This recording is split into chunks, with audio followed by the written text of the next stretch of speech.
ऐसा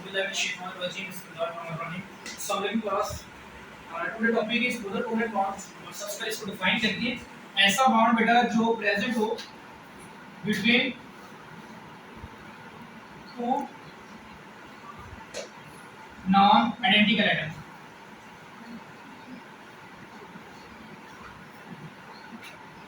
ऐसा बॉन्ड जो present between two non identical atoms वो क्या कहलाते हैं?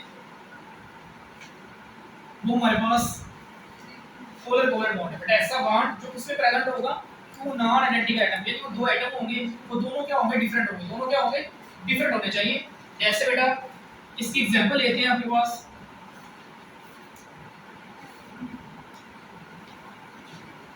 इसकी एग्जांपल बेटा हमारे पास वाटर, ठीक है। इसमें कौन सा बॉन्ड पाया जाता है? Polar covalent bond. इसकी एग्जांपल बेटा हमारे पास जो है ना वो HCl, इसमें कौन सा बॉन्ड पाया जाता है? Polar covalent bond. रीजन क्या है? रीजन बेटा ये है इनके अंदर आने वाले जो एटम है वो डिफरेंट है। आप देख रहे होंगे दोनों एटम जो है ना वो दोनों के अंदर डिफरेंट है। तो बेटा इनमें जो बॉन्ड पाया जाता है बिल्कुल सिंपल, ये हमारे पास पोलर कोवेलेंट बॉन्ड है। आप इनको स्ट्रक्चर की फॉर्म में लिख भी सकते हैं, जैसे हमने पीछे स्ट्रक्चर ड्रा किए, आप इनके इजी छोटे से स्ट्रक्चर भी ड्रा कर सकते हैं, ठीक है, अपनी ये आसानी के लिए। तो ये हमारे पास, ठीक है, HCl का बेटा एडिटिव बना स्ट्रक्चर बनेगा। तो ये हमारे पास है पोलर कोवेलेंट बॉन्ड, ऐसा बॉन्ड जो प्रेजेंट है between two non identical atom. अब इसी को हम रिवर्स करेंगे तो हमारे पास नेक्स्ट वाली डेफिनेशन बन जाएगी, जिसे हम कहते हैं non polar covalent bond. Next वाली बेटा हमारे पास डेफिनेशन है नॉन पोलर कोवेलेंट बॉन्ड। बेटा अगर किसी का क्वेश्चन हो तो वो साथ साथ जो है वो पूछ सकते हैं, ठीक है, वो आपने पूछना है, लेकिन फिर मैंने पूछना है, ठीक है, आप समझ आइए कि नहीं है वो पूछूंगा। नेक्स्ट है non polar covalent bond. Same इस तरह का बेटा हमारे पास, यहाँ पे हमने आइडेंटिकल यूज किया, नॉन आइडेंटिकल, यहाँ पे आइडेंटिकल यूज करेंगे। Bond present between two identical atoms is called non polar covalent bond. बेटा ऐसा बॉन्ड जो present between two identical atoms. कौन से एटम बेटा? आइडेंटिकल एटम, उसे हम क्या कहते हैं? Non polar covalent bond. ऐसा बॉन्ड जो present between two identical atom, उसे बेटा हम क्या कहेंगे? Non polar covalent bond. उसी का रिवर्स है। इसकी बेटा एग्जांपल है किसी के पास, मैंने स्टूडेंट अगर कोई एग्जांपल बताना चाहे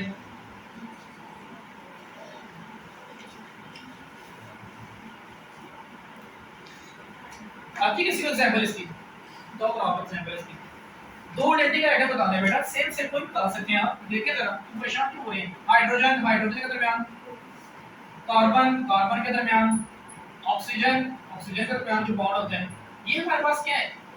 पोलर कोवेलेंट बॉन्ड। एक ही सेम तरह के जो एटम होते हैं उनके दरमियान जो बॉन्ड पाया जाता है बेटा, वो क्या कहलाता है? वो हमारे पास नॉन पोलर कोवेलेंट बॉन्ड कहलाता है। बिकॉज़ इसके अंदर बेटा फोर्स ऑफ अट्रैक्शन पाई जाती है। जब दो डिफरेंट एटम होंगे ना, दो डिफरेंट, आप यहां से क्वेश्चन क्लियर कर सकते हैं कि जब दो डिफरेंट एटम होते हैं उनमें क्यों पोलर पोलर पोलर पाया जा रहा है, और जो दो सेम है उनमें क्यों जो है ना वो नॉन पोलर पाया जा रहा है। तो ये आपका क्वेश्चन होना चाहिए, लेकिन आप सोए हुए हैं तो नहीं पूछ रहे, कोई बात नहीं है, ठीक है। तो जो डिफरेंट है इसमें पोलर इसलिए है क्योंकि दोनों में इलेक्ट्रोनेगेटिव का डिफरेंट एक्सिस करता है। किसका डिफरेंस एक्सिस करता है?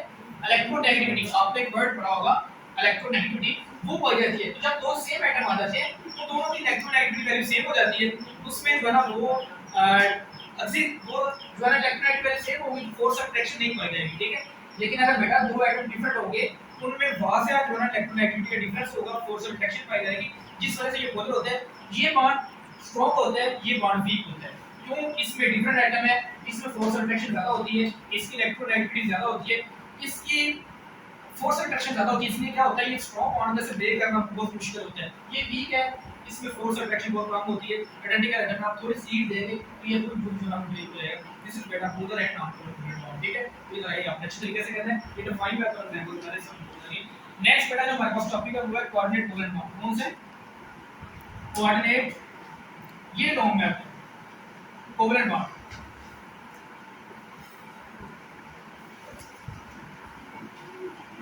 ऐसा बॉन्ड बेटा नेक्स्ट हमारे पास कौन सा? Coordinate covalent bond. इसको हमने स्टडी करना है। सबसे पहले इसको डिफाइन करते हैं। बेटा कोऑर्डिनेट का वर्ड जहां आ रहा है, दो अगर एटम है ना उनमें से एक एटम कोऑर्डिनेट करे, इससे सिंपल एग्जांपल का फिर हम इसको स्टडी करते हैं। मैं यहाँ पे कोई लोग वो स्टूडेंट है, ठीक है, मेरे पास पैसे ज्यादा है वो स्टूडेंट ऑब्वियसली उसके पास पैसे कम है, ठीक है। अब मेरे पास ज्यादा है, उसके पास नहीं है, एक रुपया भी नहीं है, बल्कि जो उसके पास वो नेगेटिव में जा रहा है, ठीक है, नेगेटिव में, बहुत नेगेटिव में, ठीक है। तो ये अब होगा क्या, वो कहते हैं, मुझे भी कहते हैं कि सर मुझे अपने साथ अटैच कर लें, ठीक है, मतलब मुझे थोड़े से पैसे दे दें, मैं आपके साथ जो है बॉन्डिंग करा लूं, शेयर कर लें, ठीक है। मेरे पास तो कोई पैसे नहीं है। अब मैं जो है ना वो क्या करूंगा, ठीक है, मेरी मर्जी है, मेरे पास ज्यादा है, मैं उसको अपने साथ बॉन्ड बनाऊं या ना बनाऊं, उसको अटैच करूं ना करूं, लेकिन अगर मैं उसको कुछ पैसे दे के, या मैं सिंपल ये कहता हूं, ठीक है, 200 दे के मैं उसको अपने साथ शेयर पैसे देता हूं, उसने कोई क्वांटिटी करा, सर मैंने देने पैसे, क्योंकि उसके पास थे नहीं है। अगर बेटा कोई सिंगल एटम इलेक्ट्रॉन दे रहा है, या जो है ना वो सिर्फ एक सिंगल एटम का इलेक्ट्रॉन बेटा देगा, अगर एक सिंगल एटम इलेक्ट्रॉन को शेयर करे, दूसरा बेटा उसमें पार्टिसिपेट ना करे, वो कौन सा बॉन्ड होता है, कोऑर्डिनेट कोवेलेंट बॉन्ड। अगर बेटा मैंने पैसे दिए, उसने कोई इन्वॉल्व किया, लेकिन उसकी पार्टनरशिप मेरे साथ सेम है, वो मुझे उतना ही याद करे जितना मैं हूं, बिकॉज़ देखिए जो सारा का सारा खर्चा मैंने ही किया है, तो ये कोऑर्डिनेट कोवेलेंट बॉन्ड है। एक एटम जो है इलेक्ट्रॉन को डोनेट करेगा, दूसरा वैसे उसका आके अटैच हो जाएगा, उसके पास कुछ भी नहीं है, ठीक है। ये देखिए ना कि यहाँ पे अगर आप बात करेंगे, पीछे आयनिक बॉन्ड में अगर बात करेंगे, कोवेलेंट में, उसमें दोनों इलेक्ट्रॉन ने जो है पार्टिसिपेट किए, यहाँ पे सिर्फ एक ही इलेक्ट्रॉन देगा, दूसरा सिर्फ उसको एक्सेप्ट करेगा और कुछ भी वो नहीं करेगा। तो आप इसको डिफाइन करेंगे बेटा, कोऑर्डिनेट कोवेलेंट बॉन्ड एक ऐसा बॉन्ड जिसमें बेटा वन एटम, इसमें बेटा क्या होता है, one atom donate pair of electron, बेटा किसको डोनेट करते हैं, pair of electron above the angles and other atom, one atom donate pair of electron single handedly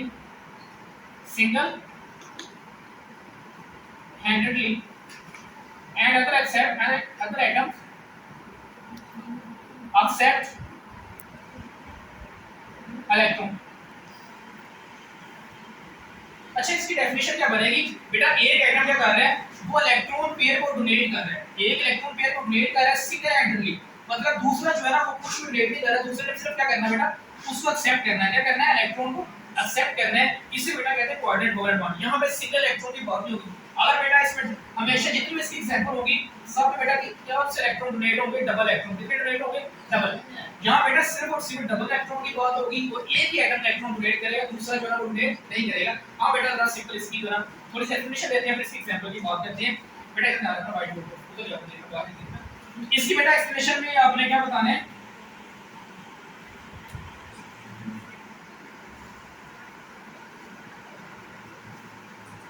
बेटा एक इसमें एक्सेप्टर होता है, कौन सा एटम होता है, एक्सेप्टर। एक्सेप्टर कौन सा होता है, जो इलेक्ट्रॉन को एक्सेप्ट करेगा उसे कहते हैं ऐसा एटम बेटा, जो इलेक्ट्रॉन को एक्सेप्ट करेगा वो क्या कहलाता है, एक्सेप्टर। इलेक्ट्रॉन को बेटा जो गेन करेगा, इलेक्ट्रॉन गेन करेगा वो क्या कहलाएगा, एक्सेप्टर। और डोनर किसे कहेंगे, डोनर किसे कहेंगे, जो इलेक्ट्रॉन को डोनेट करे, जो बेटा किसको डोनेट करे, इलेक्ट्रॉन को। सिंपल सी बात है, जो इलेक्ट्रॉन डोनेट करेगा वो डोनर कहलाएगा, जो इलेक्ट्रॉन को एक्सेप्ट करेगा वो क्या कहलाएगा, एक्सेप्टर कहलाएगा। हमने यहां पे यही बात की है, एक इलेक्ट्रॉन डोनेट करने दूसरे एक्सेप्ट करने। अब बेटा जो सबसे अहम बात है, इसको रिप्रेजेंट किससे करते हैं, क्या करते हैं बेटा, इसको रिप्रेजेंट किससे करते हैं, तो बेटा आपने याद रखना है, इसको एक एरो से रिप्रेजेंट करते हैं, किससे रिप्रेजेंट करते हैं, एरो से। बेटा ये एरो शो कर रहा है, ये जो इसका हेड होगा वो किस तरफ होगा, वो होगा बेटा एक्सेप्टर तरफ, किस तरफ होगा, एक्सेप्टर तरफ। और इसकी जो टेल होगी वो किस तरफ होगी, डोनर तरफ, किस तरफ होगी, डोनर तरफ। बेटा इसकी जो टेल होगी उससे जो यहां पे एटम आएगा वो इलेक्ट्रॉन डोनेट कर रहा होगा, और यहां पे जो आएगा वो क्या कर रहा होगा, एक्सेप्ट कर रहा होगा। अभी आपको एग्जांपल से पता चलते हैं, हम डिफरेंट एग्जांपल की बेटा बात करते हैं जो आपकी बुक में दी हुई है। सबसे पहले बेटा एग्जांपल आपकी बुक के अंदर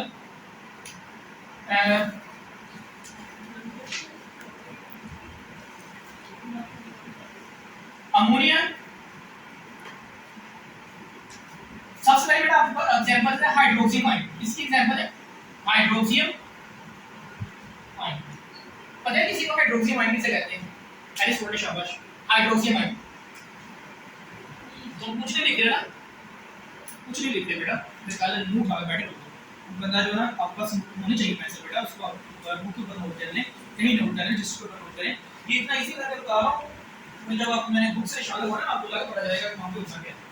तो बेटा ये चीजें जो है आप नोट करते हैं, साथ में अपनी हेल्प के लिए अगर जब आप बुक से पढ़ते हैं कल को ये नोट्स जो है ना, तो आप कुछ ना कुछ फायदा रहेगा, ठीक है, याद करना बहुत इजी हो जाती है, ठीक है। ये चीजें आपने याद रखनी। अच्छा बेटा हम बात कर रहे थे हाइड्रोनियम आयन, इसे कहते हैं H3 पॉजिटिव, किसको कहते हैं, H3 और पॉजिटिव क्या कहते हैं, हाइड्रोनियम आयन। अब इसका स्ट्रक्चर देखना जरा, ये देखिएगा आपको समझ आएगी जरा। ये बेटा एक मैंने वाटर मॉलिक्यूल लिया है, किसको लिया है? Water molecule. ऑक्सीजन के पास कितने लोन पेयर ऑफ इलेक्ट्रॉन होते हैं? दो। कितने लोन पेयर ऑफ इलेक्ट्रॉन होते हैं? दो। मैंने आपको बताया था वो इलेक्ट्रॉन जो बॉन्ड बनाने में हिस्सा ले वो बॉन्ड पेयर कहलाते हैं, वो इलेक्ट्रॉन जो बॉन्ड बनाने में हिस्सा ले वो क्या कहलाते हैं? लोन पेयर्स कहलाते हैं। क्या कहलाते हैं? Lone pairs. ये बहुत बेटा पूछी हुई थी। अच्छा ये मैंने स्ट्रक्चर ड्रा किया किसका? वाटर का। किसका स्ट्रक्चर ड्रा किया? वाटर का। दूसरा बेटा इसका मैं लिख रहा हूं हाइड्रोजन आयन। क्या लिख रहा हूं? Hydrogen ion. अच्छा तो बच्चा बताएगा जरा, शाबाश। इसके ऊपर पॉजिटिव चार्ज क्यों है? हाइड्रोजन के ऊपर पॉजिटिव चार्ज बड़ा सिंपल देता है। बहुत बेटा बताओ इसके ऊपर पॉजिटिव चार्ज क्यों है? इलेक्ट्रॉन लूज हुआ। इलेक्ट्रॉन लूज हो गया। इसके पास एक इलेक्ट्रॉन था, इसने अपना वो भी निकाल दिया। इसके ऊपर सिंपल कौन सा चार्ज है? पॉजिटिव। अब इसका इलेक्ट्रॉन लूज, नेक्स्ट वाली कहानी ये है, इसने इलेक्ट्रॉन लूज क्यों किया? बेटा इसने इलेक्ट्रॉन इसलिए लूज किया है क्योंकि यहाँ पे कितने इलेक्ट्रॉन डोनेटेड है? डबल। कितने इलेक्ट्रॉन डोनेटेड है? डबल। तो इसने डबल इलेक्ट्रॉन पेयर को एक्सेप्ट करना है। अगर इसने एक सिंगल को करना होता, बेटा हमने डेफिनेशन पहले हाईलाइट कर दी है, जो डोनर होगा वो हमेशा डबल इलेक्ट्रॉन डोनेट करेगा। किसको डोनेट करेगा? Pair of electron. तो बेटा इसने पेयर ऑफ इलेक्ट्रॉन को डोनेट करना है और इसने क्या करना है? पेयर ऑफ इलेक्ट्रॉन को एक्सेप्ट करना है। इसलिए हमने इसके ऊपर पॉजिटिव चार्ज बेटा लेके आए हैं। इसके हम इसके ऊपर क्या लेके आए? पॉजिटिव चार्ज लेके आए बेटा, ताकि पे डबल इलेक्ट्रॉन का कैसे बेटा एक्सेप्ट कैसे नहीं देखिए जब बेटा ये इक्वेशन बनेगी ना तो ये सब बन जाएगा सिंपल। बहुत जो है ना सिंपल इक्वेशन हमारे पास बनेगी।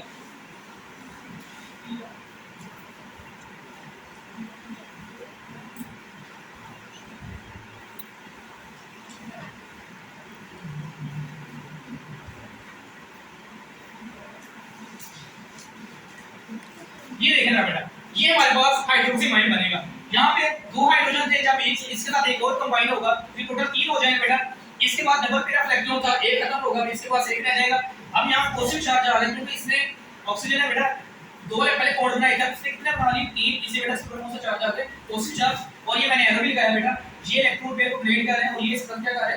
एक्सेप्ट कर रहा है। और बेटा ये इंडिकेशन है कि ये हमेशा कोऑर्डिनेट कोवैलेंट बॉन्ड है। ये क्या होगा? आपने अगर पहचान करनी है कोऑर्डिनेट कोवैलेंट बॉन्ड की तो आप डायरेक्ट इसके ऊपर आ जाएं।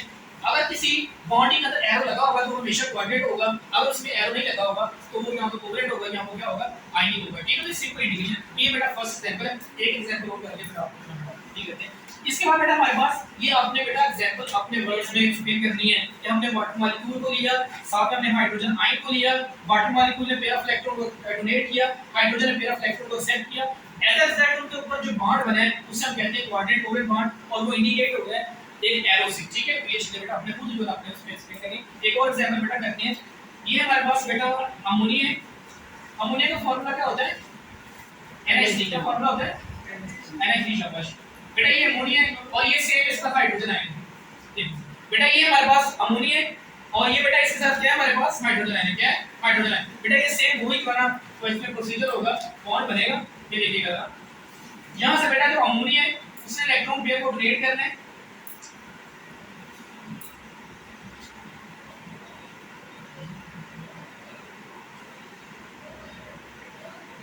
ये देखना दोबारा वही स्ट्रक्चर बन गया सेम। बेटा अमोनिया के पास 13 इलेक्ट्रॉन था, अमोनिया के पास टोटल 5 इलेक्ट्रॉन थे, 3 उसने यूज कर लिए, 2 उसके पास बड़े हो गए थे। यहां पे 2 उसने हाइड्रोजन को दे दिए। ठीक है, अगेन हाइड्रोजन आप फॉर एग्जांपल में ले सकते हैं, उसको पॉजिटिव चार्ज था बेटा, उसने दोबारा 2 इलेक्ट्रॉन एक्सेप्ट किए। ये बेटा डोनेट कर रहे हैं, ये दोबारा एक्सेप्ट कर रहे हैं। पॉजिटिव चार्ज क्यों है? क्योंकि हाइड्रोजन के जो है ना वो फिल हो चुके इलेक्ट्रॉन, ठीक है, वो एक्स्ट्रा बॉन्ड बना रहा है। ठीक है, इसलिए उसके ऊपर कौन सा चार्ज आ रहा है? पॉजिटिव चार्ज है। तो आप बेटा बताएंगे कि अमोनिया क्या करती है? उसने इलेक्ट्रॉन, अमोनिया का जो नाइट्रोजन है उसने इलेक्ट्रॉन पेयर को डोनेट किया, हाइड्रोजन एक्सेप्ट किया और एक्सेप्ट करने के बाद जो बॉन्ड बना है तो एरो से इंडिकेट कर रहा है ये हमारे पास बेटा कौन सा बॉन्ड है? Coordinate covalent bond. कौन सा बॉन्ड है बेटा? Coordinate covalent. तो बेटा इजी है, तो चलिए एक एग्जांपल बेटा और करेंगे, उस बेटा करते हैं लास्ट में। वो ये हमारे पास दोबारा इसी की होगी, दोबारा ये सेम वाली एग्जांपल होगी। नाइट्रोजन आप लोगों ने बातें कर लो, ऐसी बात है। अच्छा दोबारा ये हमारे पास सेम एग्जांपल होगी। ठीक है, अमोनिया और इसके साथ हमने किसको लेना है? इसका बेटा हम ले लेते हैं HCl को। किसको लेते हैं? HCl को। ये देखिएगा अब हमने इसके साथ किसका क्या बेटा? HCl को। जब आप इसके साथ बेटा जो बॉन्ड बनेगा वो देखिएगा अगर हमारे पास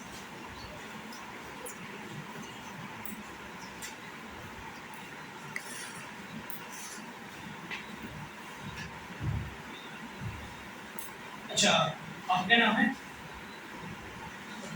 अल्लाह ये बताओ ये कैसे करनी है? जल्दी बताओ ये कैसे जल्दी का कंपाउंड बना रहा हूं, कैसे सोचा है? तो सेम हुई हाइड्रोक्सी आयन से हाँ और इसको एक्सप्लेन करना इस कंपाउंड का नाम क्या बताऊँ मैं इस कंपाउंड का नाम ऑर्डिनेट कंपाउंड इसका क्या नाम है ऑर्डिनेट कंपाउंड नहीं इस कंपाउंड का नाम क्या है अमोनियम क्या नाम है इसका अमोनियम और ये क्या है हमारे पास हाइड्रोक्लोरिक एसिड है इसका नाम क्या है हाइड्रोक्लोरिक एसिड ठीक है अब जब ये दोनों आपस में कंबाइन हुए हैं तब मुझे आप बताओ ये दोनों ये जो है ना ये कोऑर्डिनेट कोऑर्डिनेट बॉन्ड कैसे बना है इसको इसको पावर है ये आपने लिखा क्या ब्लू वाला HCl हाइड्रोक्लोरिक आपने एसिड तो इतना भी करना ठीक है अच्छा मुझे ये बताओ ना इससे बॉन्ड कैसे बना है ये बताओ ना शाबाश HCl और उसमें अमोनिया है इसमें से इलेक्ट्रॉन फिर किसने एक्सेप्ट किया है हाइड्रोजन ने किया नहीं क्लोरीन ने किया हाइड्रोजन ने किया क्लोरीन ने किया बताओ ना शाबाश इसमें इलेक्ट्रॉन पेयर एक्सेप्ट किया नाइट्रोजन और इलेक्ट्रॉन पेयर है ये हाइड्रोजन ने किया क्लोरीन ने किया आपने किसने किया chlorine hydrogen electron pair accept किया क्लोरीन ने किया बताओ ना यहाँ मैंने क्लोरीन लिखी है हाइड्रोजन बेटा क्लोरीन तो ऑलरेडी इलेक्ट्रॉन रिच स्पीशीज को इलेक्ट्रॉन की जरूरत ही नहीं है वो इलेक्ट्रॉन एक्सेप्ट नहीं करेगा हमेशा हर इसमें भी हाइड्रोजन करेगा इसमें भी कहीं ना कहीं हाइड्रोजन कर रहा है इसमें भी इलेक्ट्रॉन एक्सेप्ट कौन कर रहा है हाइड्रोजन ही कर रहा है बिकॉज़ हाइड्रोजन चला जो है उसके पास इलेक्ट्रॉन नहीं है वो टॉप पे बैठा हुआ उसके पास एक इलेक्ट्रॉन था उसने वो भी डोनेट कर दिया अब वो जो है ना पुअर है उसके पास इलेक्ट्रॉन बेटा बहुत कमी है इसलिए जो है ना उसके पास इलेक्ट्रॉन नहीं है तो यहाँ पे किसने किया है हाइड्रोजन ने आपको डायग्राम देख के समझ नहीं आ रही बेटा मैंने एरो के साथ किसको लिखा हुआ है हाइड्रोजन को किसको लिखा हुआ है हाइड्रोजन को इस हाइड्रोजन का है और एक को मैंने बाहर निकाल दिया प्लस लगा के बेटा उसको माइनस बाहर निकाल दिया तो ये एक्सेप्ट कर रहा है ठीक है चलिए शाबाश बेटा